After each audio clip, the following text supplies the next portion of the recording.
नमस्कार दोस्तों, आप सभी का स्वागत है short hand house 2.0 YouTube channel पर।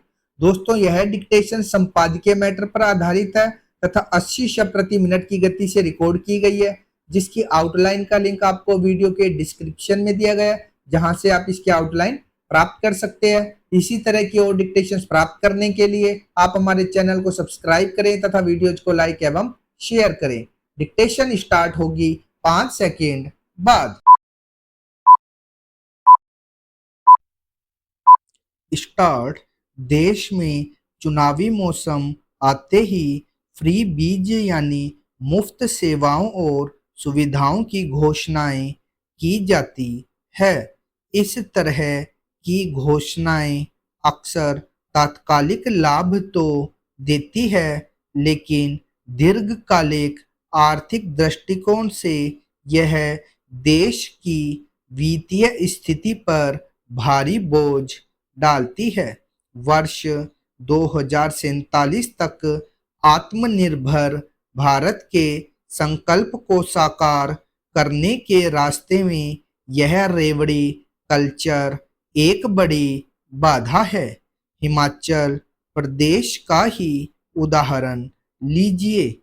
हिमाचल प्रदेश में कांग्रेस ने सत्ता में आने के लिए रेवड़ियां बांटने की घोषणाएं की थी। इसका परिणाम यह हुआ कि मुख्यमंत्री सुखविंदर सिंह सुक्खू को मंत्रियों व विधायकों से 2 महीने का वेतन भत्ते छोड़ने की अपील करनी पड़ी। हिमाचल प्रदेश में कांग्रेस की सत्ता आने के बाद मार्च 2024 तक करीब 87,000 करोड़ रुपए का कर्ज है, जिसके मार्च 2025 तक 95,000 करोड़ रुपए तक पहुंचने की संभावना है। हिमाचल प्रदेश में 2022 में विधानसभा चुनाव के दौरान कांग्रेस ने 300 यूनिट फ्री बिजली महिलाओं को 1,500 रुपए प्रति माह सहित अन्य लोक लुभावनी घोषणाएं की थी, जिसका नकारात्मक प्रभाव अब दिख रहा है। यहाँ प्रति व्यक्ति कर्ज 1,17,000 रुपए पहुंच गया है। कर्ज और खर्च के असंतुलन ने सरकार को इतना लाचार कर दिया है कि सरकारी कर्मचारियों के वेतन और पेंशन तक सरकार समय से नहीं चुका पाई। कर्नाटक और पंजाब में भी स्थिति कुछ अलग नहीं है।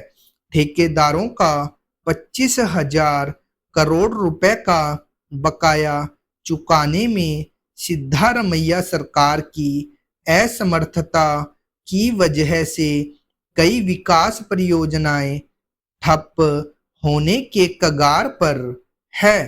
पंजाब में तो हालात और भी गंभीर है, जहां राज्य का सार्वजनिक ऋण जीएसडीपी का 44.12% हो गया है। मुफ्त बिजली बांटने की वजह से राज्य के 80% घरेलू उपभोक्ता मुफ्त बिजली का इस्तेमाल कर रहे हैं, लेकिन इसका सीधा असर राज्य की अर्थव्यवस्था पर पड़ रहा है। लगातार बढ़ता राजस्व घाटा और बड़ी होती देनदारियां राज्यों की अर्थव्यवस्था पर भारी पड़ रही है। विकास योजनाएं तो दूर, इन राज्यों में कर्मचारियों को वेतन व सेवानिवृत्त कर्मियों को समय पर पेंशन देने में मुश्किलें आ रही है। हिमाचल प्रदेश, कर्नाटक व पंजाब की स्थिति से अन्य राज्यों को भी सबक लेना चाहिए और रेवड़ी कल्चर पर लगाम लगानी चाहिए।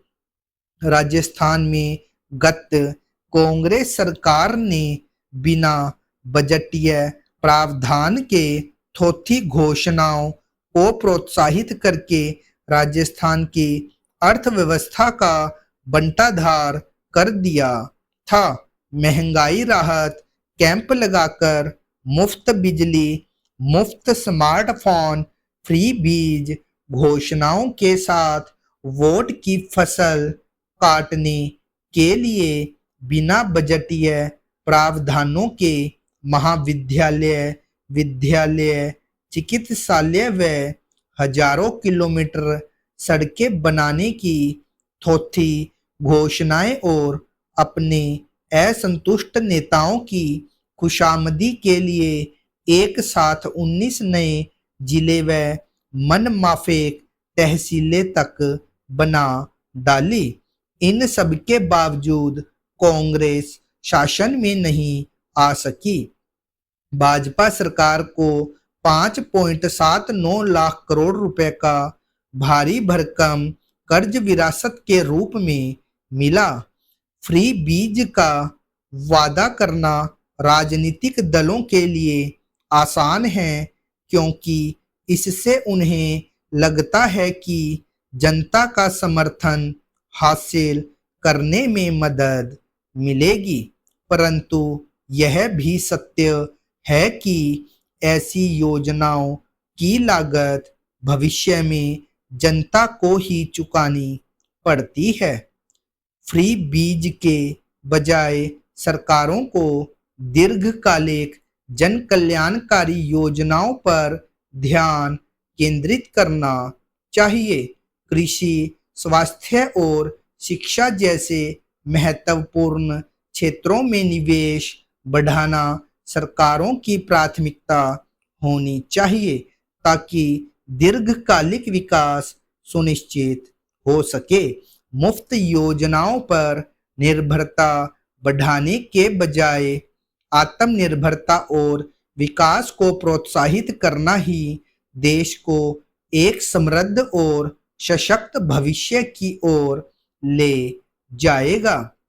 भारत जैसे विकासशील देश के लिए यह मुफ्त संस्कृति एक अभिशाप बनती जा रही है। सच भी है कि मतदाताओं का एक बड़ा वर्ग आज भी इस स्थिति में है कि कथित तौर पर मुफ्त या सस्ती चीजें उसके वोट के फैसले को प्रभावित करती है। रेवड़ी कल्चर एक चुनावी हथकंडा है जो तात्कालिक लाभ देने के बावजूद दीर्घकालिक रूप से देश की आर्थिक प्रगति में बाधा डालता है। राजनीतिक दलों को मुफ्त की घोषणाओं से आगे बढ़कर दीर्घकालिक विकास योजनाओं की दिशा में काम करना चाहिए। आत्मनिर्भरता और सतत विकास के मार्ग को अपनाना ही भारत के लिए लाभकारी है। आम जनता को भी यह बात समझनी होगी। स्टॉप।